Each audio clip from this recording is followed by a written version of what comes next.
Bonjour à tous, capsule juridique numéro 258 du 29 octobre 2025. Je vais vous parler aujourd'hui des USA et plus particulièrement du Texas. En effet, le procureur général qui s'appelle Ken Paxton, dont je vous ai déjà très souvent parlé dans mes capsules, vient d'introduire une procédure contre les anciens fabricants du Tylenol, qui est donc l'équivalent du Doliprane, c'est-à-dire la société Johnson & Johnson, et contre la société qui a racheté la marque depuis 2023 et qui s'appelle quant à elle Kenvue. La molécule visée est plus précisément l'acétaminophène, qui est l'agent actif du médicament. Selon la plainte, les deux compagnies poursuivies auraient volontairement dissimulé aux consommateurs les preuves des liens entre le Tylenol pris pendant la grossesse et les troubles de l'attention ou bien même l'autisme de l'enfant qui naît par la suite. La plainte fait 49 pages et j'ajoute bien entendu le lien sous ma capsule. On lit notamment ceci au début de la plainte, je cite. Depuis des décennies, les défendeurs ignorent délibérément et tentent de faire taire les données scientifiques démontrant que l'exposition prénatale et infantile à leurs produits à base d'acétaminophène, également connu sous le nom de paracétamol, peut provoquer des troubles du spectre autistique, TSA, et un trouble du déficit de l'attention avec hyperactivité, TDAH, chez l'enfant. Les étiquettes de Tylenol sur ces produits ne contiennent aucun avertissement concernant un risque quelconque de TSA ou de TDAH si une femme ingère le médicament pendant sa grossesse. Au contraire, les défendeurs ont commercialisé le médicament comme un analgésique parfaitement sûr pour les femmes enceintes et les enfants.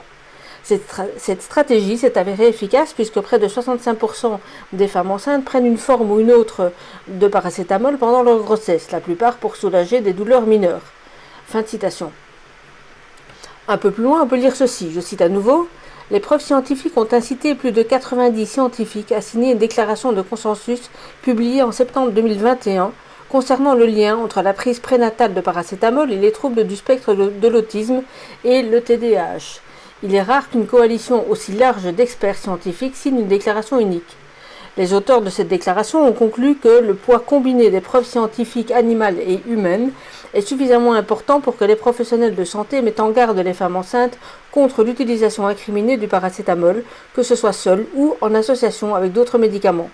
D'autres chercheurs ont par la suite examiné la littérature médicale et scientifique et constaté que l'exposition prénatale au paracétamol entraîne des risques statistiquement significatifs de retard de développement, de troubles déficitaires de l'attention avec hyperactivité et d'un sous-type de troubles du spectre de l'autisme associé à une hyperactivité. Fin de citation.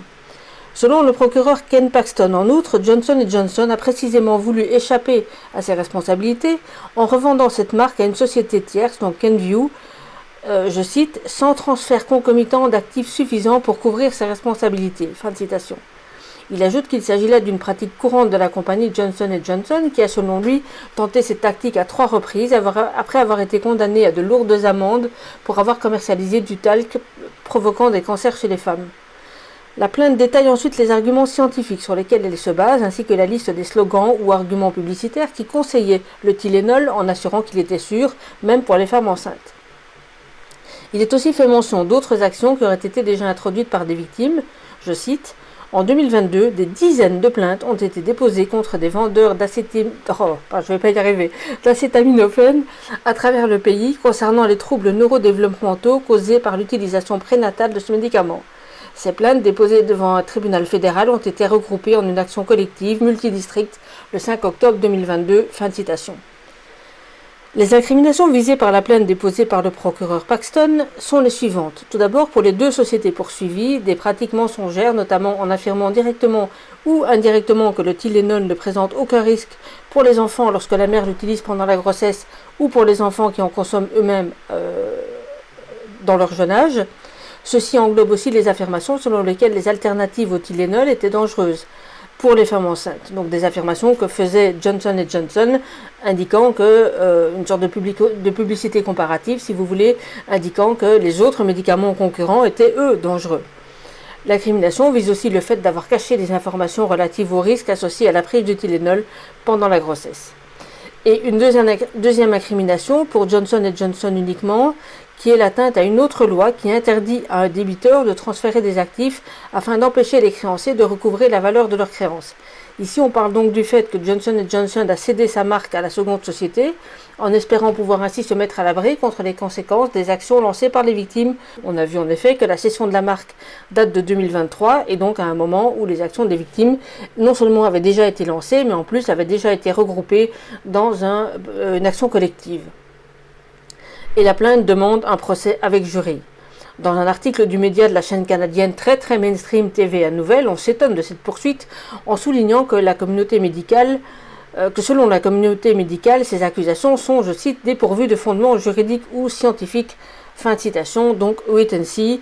Et je vous mets évidemment toutes les informations qu'il faut, c'est-à-dire le communiqué de presse du procureur sur son site, ainsi que le lien direct vers la plainte elle-même, et l'article de TVA Nouvelles sous ma capsule. Et donc ça, c'était un communiqué du procureur Paxton hier, 28 octobre. Et aujourd'hui, alors que j'allais vérifier un petit point précis avant de vous enregistrer la capsule, je trouve un autre communiqué, donc daté de ce 29 octobre, et on apprend aussi une autre information intéressante, à savoir que le procureur Paxton lance en effet une enquête sur l'utilisation qui est faite des images captées par des caméras de vidéosurveillance produites en Chine. Selon ce communiqué de presse, il aurait en effet ouvert une enquête contre la société Lorex Technology, certes établie aux USA, mais vendant des caméras provenant d'un système associé au Parti communiste chinois.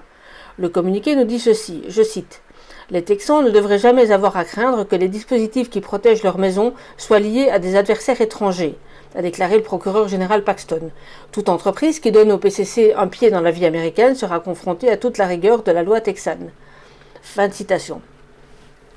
Les liens entre cette société et une société de type militaire nommée Dahua, D-A-H-U-A, également chinois, sont ensuite expliqués dans le communiqué de presse. Des restrictions ont déjà été posées sur des produits de cette société Dahua aux USA, mais malgré ces restrictions, précise le procureur, les caméras restent disponibles à l'achat, notamment sur Amazon ou bien d'autres sites. Et le communiqué conclut dans les termes suivants, je cite, « Le bureau du procureur général va enquêter pour déterminer si Lorex vend de manière trompeuse des produits connus pour présenter des risques pour la sécurité nationale et la vie privée, tout en les présentant comme sûrs, sécurisés et adaptés à un usage résidentiel. » Fin de citation. Eh bien, décidément, moi je commence à beaucoup apprécier ce monsieur Paxton, parce que chaque fois que je vous parle de lui, c'est pour des actions qui me paraissent vraiment non seulement importantes, mais bien ciblées et très significatives et symboliques. Donc voilà, une autre affaire à suivre. Et pour terminer, une citation que vous connaissez sans doute, mais qu'il me paraissait utile de rappeler, je cite, « Ce n'est pas le besoin de la liberté, mais celui de la servitude qui domine toujours dans l'âme des foules. Elles ont une telle soif d'obéir qu'elles se soumettent d'instinct à celui qui se déclare leur maître. » Fin de citation, et c'est une citation de Gustave Le Bon dans son ouvrage qui s'appelle « Psychologie des foules ». Voilà ce que j'avais pour vous aujourd'hui. Je vous souhaite une bonne fin d'après-midi. À très bientôt et tenez bon. Au revoir.